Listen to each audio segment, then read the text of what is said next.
बहुत समय पहले की बात है। एक छोटे से गांव में बहुत खुशहाल लोग रहते थे। गांव चारों ओर हरियाली से भरा था। वहां एक सुंदर नदी बहती थी और बच्चे हर शाम खेतों और मैदानों में खेलते थे। इस गांव में एक खास चीज थी। यहाँ के बच्चों को आइसक्रीम बेहद पसंद थी। जैसे ही कोई आइसक्रीम वाला आता, बच्चे खुशी से उछल पड़ते और अपनी अपनी पसंदीदा। गांव में तीन सबसे अच्छे दोस्त थे, रोहन, रवि और नंदू। वे हमेशा साथ खेलते, स्कूल जाते और सबसे ज्यादा आइसक्रीम खाने का कोई मौका नहीं छोड़ते थे। यार गर्मी कितनी बढ़ गई है।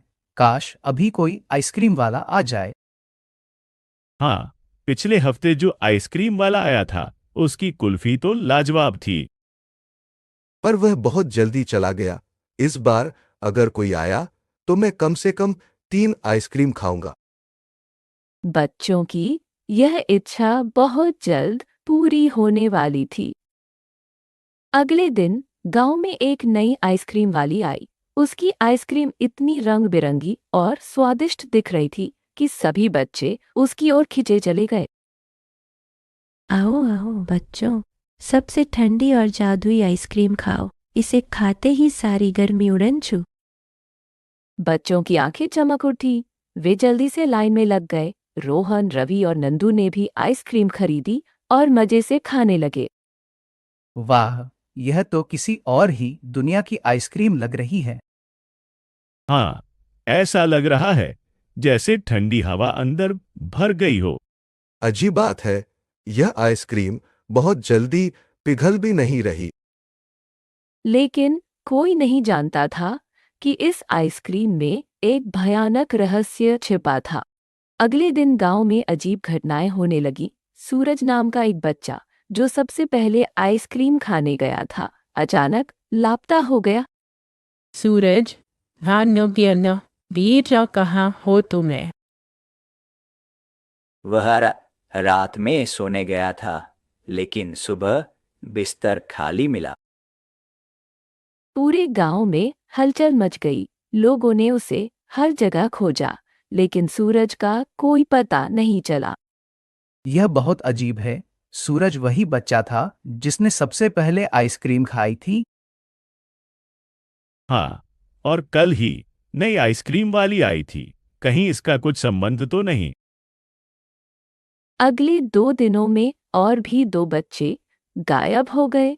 गांव में डर फैलने लगा। अब मेरा बेटा कहाँ चला गया? कल रात तक तो सब ठीक था। रोहन, रवि और नंदू को पूरा यकीन हो गया कि यह सब आइसक्रीम वाली के कारण हो रहा है। वे उसकी दुकान की जासूसी करने का फैसला करते हैं। आधी रात को वे चुपचाप उसकी दुकान के पास गए और देखा कि आइसक्रीम वाली के हाथ में एक चमकता हुआ जादुई डंडा था। गुनगुनाते हुए, बस थोड़े और बच्चे और मेरी शक्ति अमर हो जाएगी। अरे, यह तो सच में चुड़ैल निकली। हमें कुछ करना होगा। हाँ, लेकिन हमें पूरे गांव को सतर्क करना होगा, वरना यह और बच्चों को पकड़ लेगी। अगली सुबह तीनों दोस्तों ने गांव के बड़े बुजुर्गों को सब कुछ बताया। अगर यह सच है, तो हमें जल्दी से कुछ करना होगा। पूरा गांव इकट्ठा होकर आइसक्रीम वाले की दुकान पर गया। जब उन्होंने उसे घेरा, तो वह अचानक गुस्से में लाल हो गई और उसके असली रूप का खुलासा हो गया। गुस्से से मूर्ख इंसान हो, तुम मुझे रोक नहीं सकते। मैं बच्चों की मासूमियत को अपनी ताकत में बदलती हूँ। यह सुनकर गांव वाले डर गए, लेकिन रोहन ने हिम्मत दिखाई। हमें इसे रोकना ही होगा। जल्दी से कुछ करो। पानी और नमक छिड़को, यह बुरी आत्मा भाग जाएगी। गांव वालों ने उस पर पानी और नमक डालना शुरू किया। जैसे ही यह पानी उसके शरीर पर पड़ा, वह तड़पने लगी और धुएं में बदलकर हवा में उड़ गई। अचानक लापता बच्चे वापस आ गए। गांव में सब खुशी से झूम उठे। मेरा बेटा वापस आ गया। धन्यवाद रोहन और रवि। यह सब तुम्हारी समझदारी और हिम्मत से ही संभव हो पाया। पूरा गांव खुशी से झूम उठा। सभी ने मिलकर फैसला किया कि भविष्य में किसी अजनबी पर आंख मूंदकर भरोसा नहीं करेंगे। रोहन और रवि गांव के हीरो बन गए और सभी बच्चों ने एक नई सीख ली। अजनबियों से सावधान रहना बहुत जरूरी है। इस तरह गांव में फिर से शांति लौट आई और आइसक्रीम वाली चुड़ैल का डर हमेशा के लिए खत्म हो गया। एक समय की बात है, दूर एक घने जंगल में एक रहस्यमयी चुड़ैल रहती थी। लोग उसे ज्योति चुड़ैल कहते थे। लेकिन ज्योति वैसी चुड़ैल नहीं थी जैसी कहानियों में सुनी जाती थी। वह ना तो किसी को नुकसान पहुंचाती थी, न ही किसी पर जादू करती थी, बल्कि वह एक दयालु और समझदार चुड़ैल थी जो जरूरतमंदों की मदद किया करती थी। पर गांव के लोग उससे डरते थे क्योंकि उन्हें बचपन से यही सिखाया गया था कि चुड़ैलें बुरी होती हैं। माँ, क्या सच में जंगल में रहने वाली चुड़ैल बुरी होती है? हाँ बेटा, चुड़ैलें हमेशा बुरी होती हैं। उनसे दूर रहना चाहिए। लेकिन माँ, मैंने सुना है कि ज्योति चुड़ैल ने पिछले हफ्ते हमारी बकरी को ठीक किया था जब वह बीमार हो गई थी। हाँ, लेकिन बेटा, वह सिर्फ दिखावा कर रही होगी। चुड़ैलें अच्छी नहीं होती। रवि को माँ की बातों पर यकीन नहीं हुआ। उसे लगा कि ज्योति चुड़ैल बुरी नहीं हो सकती। एक दिन जब रवि जंगल में लकड़ियां बीने गया तो उसे एक घायल खरगोश मिला। वह समझ नहीं पा रहा था कि खरगोश को कैसे ठीक करे। तभी उसे दूर से एक हल्की नीली रोशनी दिखी। क्या हुआ छोटे बच्चे, तुम इतने परेशान क्यों दिख रहे हो?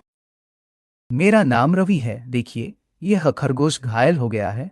मैं इसे कैसे ठीक करूं? डरो मत, मैं इसे ठीक कर सकती हूँ। बस कुछ जड़ी बूटियों की जरूरत पड़ेगी। ज्योति ने अपने छोटे से झोले से कुछ जड़ी बूटियां निकाली और धीरे धीरे खरगोश पर मलने लगी।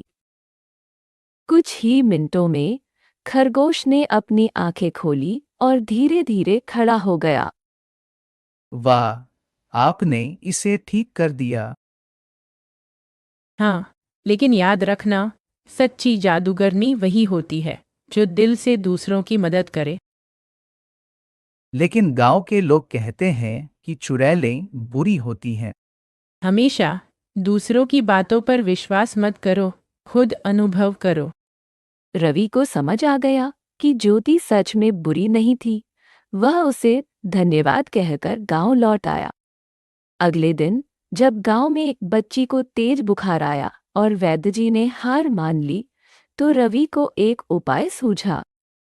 हमें ज्योति चुड़ैल की मदद लेनी चाहिए। वह जड़ी बूटियों से इलाज कर सकती है। क्या तुम पागल हो गए हो? एक चुड़ैल पर कैसे भरोसा कर सकते हो?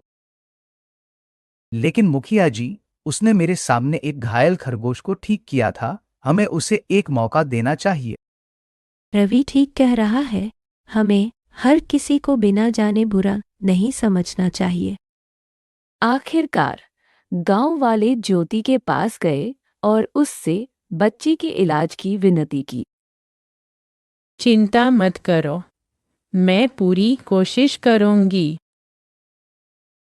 ज्योति ने जड़ी बूटियों से एक काढ़ा बनाया और बच्ची को पिलाया।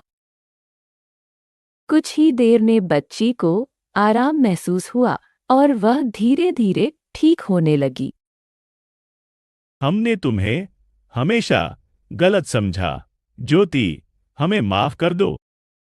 माफी की जरूरत नहीं। सच्ची अच्छाई को पहचानने में कभी देर नहीं होती। इस घटना के बाद गांव वालों का नजरिया बदल गया। अब कोई भी ज्योति को चुड़ैल नहीं कहता था, बल्कि उसे जंगल की वैद्य कहा जाने लगा। और रवि ने एक बड़ी सीख ली, हमें किसी को बिना जाने गलत नहीं समझना चाहिए। इस तरह एक चुड़ैल के रूप में देखी जाने वाली महिला ने अपने अच्छे कामों से सबका दिल जीत लिया और गांव में एक नई परंपरा शुरू हुई, अंधविश्वास की जगह ज्ञान को अपनाने की। यही थी ज्योति चुड़ैल की कहानी, जो सच में चुड़ैल नहीं बल्कि एक सच्ची नायिका थी।